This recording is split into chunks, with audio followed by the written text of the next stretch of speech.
Hiya, how are we doing? So, what I'm going to do today is I'm just going to go through some algebra ones for you to kind of have a look at, and just some examples just to show you exactly how this balance method is used.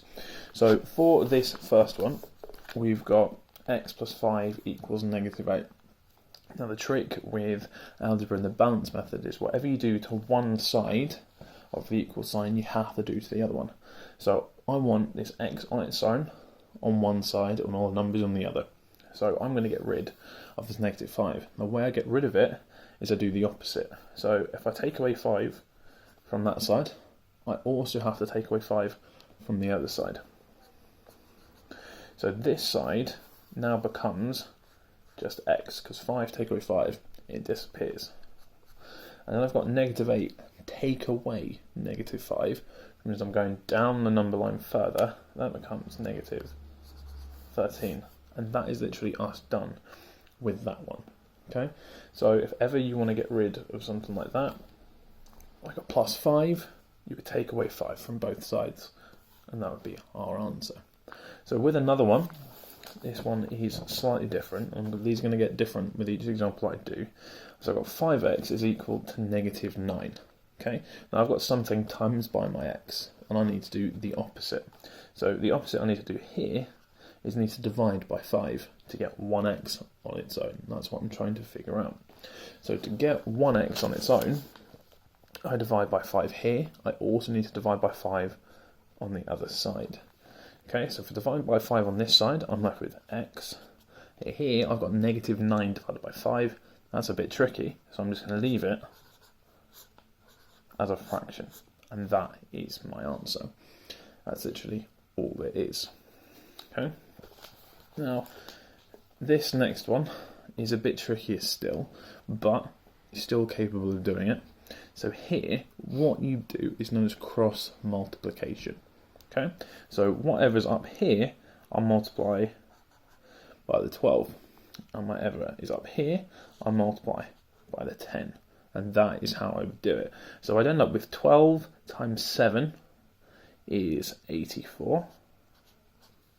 And then 10 times x is equal to 10x. Okay?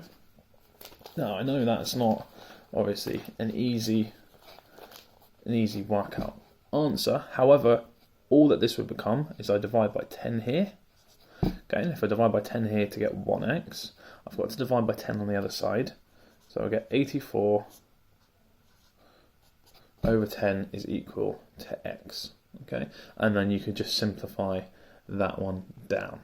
Okay, and all you can do is simplify that one by 2, and I would get 42 over 5 is equal to x.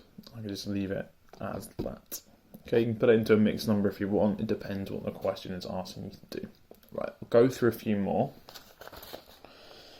So, the other ones that I've written out are like so. So if you've got something like 30 is equal to 5x plus 5, the whole aim of this is to work out what 1x is equal to. So if you just ignore that bit, the first thing I'm going to do here is I'm going to take away the 5. I want to get rid of that number from that side. Okay, I want to get the x on its own. So I take away 5 from that side, but I also need to take away 5 from the other side. So if I take away 5 from both sides, I end up with 25 over here is equal to 5x. I'm sure you can probably get the hang of this one now. So divide by 5 that side, also need to divide by 5 the other side, and I get 5 is equal to x. Okay, hopefully reasonably straightforward for you. Now, this next one is a bit tricky because it involves brackets. Now, expanding out of brackets, some of you might remember how to do it, some of you might not, but always deal with the brackets first. So this side of the equation doesn't have brackets on, but to multiply out brackets, I would do 5 multiplied by x and 5 times the 6. So that would become 5x 5 times x, 5x, and then 5 times a 6 gives me positive 30. And then I would just solve that exactly the same as I did up here. Okay, so what I'd have to do here is I take away 30 from both sides. Okay, because I've taken away 30 from there, have to take away 30 from the other side, which will give me negative 25. 5 take away 30 is negative 25, and that is equal to 5x, and then divide by 5.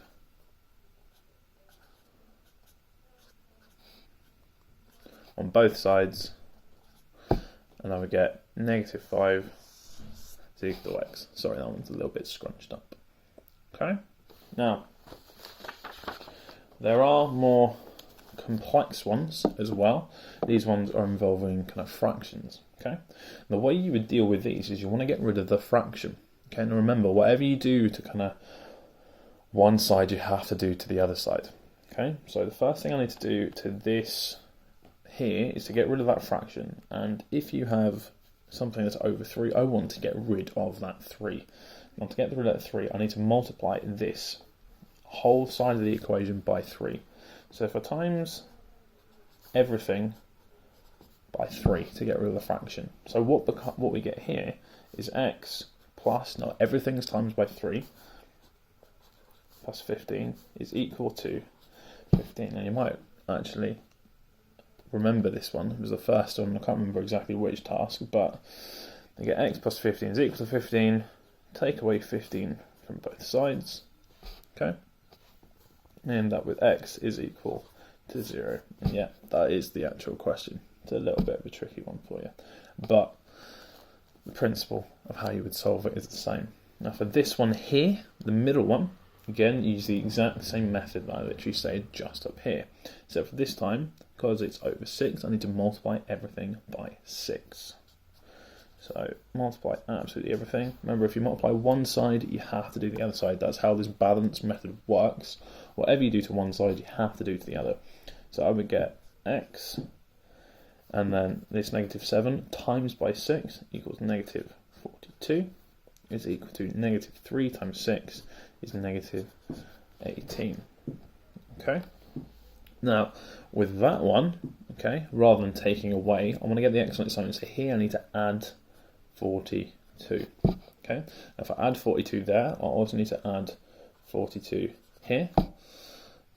So I would get x is equal to, now 18 add 42 is a bit of a tricky one. So what I'll do is I need to add 42 to 18 is, you can tell I'm a little bit rusty on this one. 18 to 42 is 2, 22, 24. Okay, and that one, bx is equal to 24. Negative 18, add 42. Just do it on the calculator if you are unsure.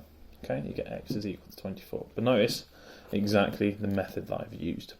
Okay, this one here, again, even if it's x, take away something over 4, you still need to multiply everything by 4. Apart from this case, nothing's happened to the x up here, nothing is going to happen to the top bit. So multiplying the whole thing by 4 would just give us x take away 3 times that side by 4 times that side by 4. So I guess end up with x take away 3 is equal to negative 4. Then hopefully by now you've clocked on what I need to do here.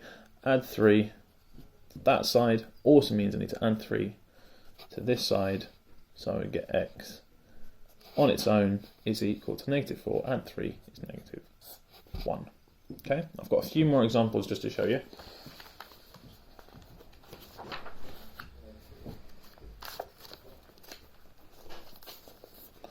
Okay, now this top one here, 10 over x is equal to 22. So the actual thing that I need to do here, rather than multiplying a number in previous examples, here I actually need to multiply by the x. Okay, so this one, multiply both sides by x. I just get 10, okay, because I'm multiplying by the denominator, means it just disappears from this side, is equal to 22. x. And what Haggerty likes to do is it likes to leave things as fractions for you. And the way you would get this x on its own is dividing by 22. Okay? Which obviously doesn't work out, so Haggerty's wanting you to leave it as a fraction. So you would end up with 10 over 22 here.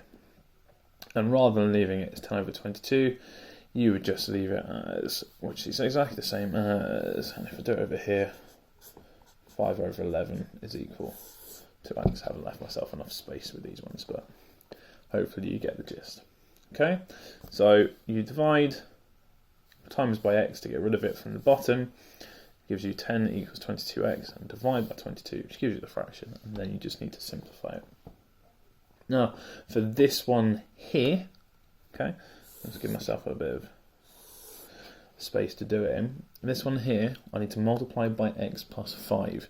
This one's a tiny bit trickier, but nothing you shouldn't be able to do. So here we have 11. If I multiply by x plus 5 this time, so this side, if I multiply by x plus 5, it disappears, is equal to 3. Because you're multiplying by the whole x plus 5, put it into brackets. Okay?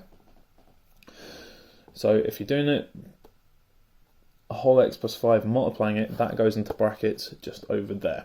Okay? And then what you do, multiply out of those brackets, you end up with 11 is equal to 3x plus 15. Okay?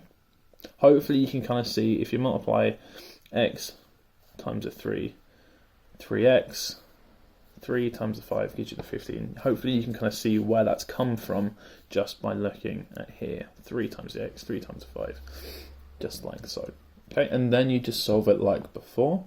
Okay, here I would take away 15 from both sides. Okay, take away 15 from both sides. I'm just going to move up here. So 11 take away 15 is going to give me negative 4. So negative 4 is equal to 3x. And again, Haggerty's making it a little bit annoying in terms of the fractions here, but all you do is just divide both sides by 3. And then negative 4 over 3 is equal to x. And that would be your answer. Okay. Now I've briefly kind of done ones like this already, but again, it's just a tiny bit different. It's nothing you haven't kind of seen me do an example of before. Here, what I do is I times absolutely everything by 11. So I'd end up with 66, take away x is equal to 77. So that is me taking away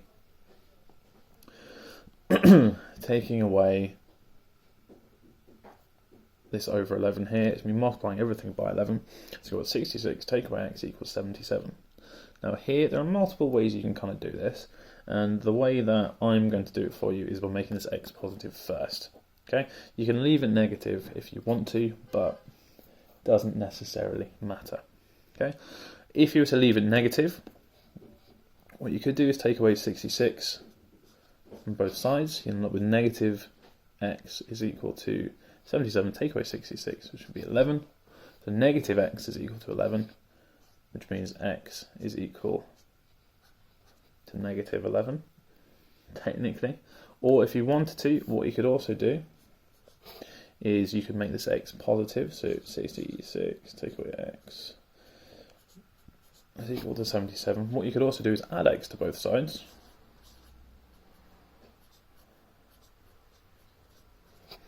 Okay, so we'll get rid of it from there, and it will turn up on there, and then take away 77 from both sides.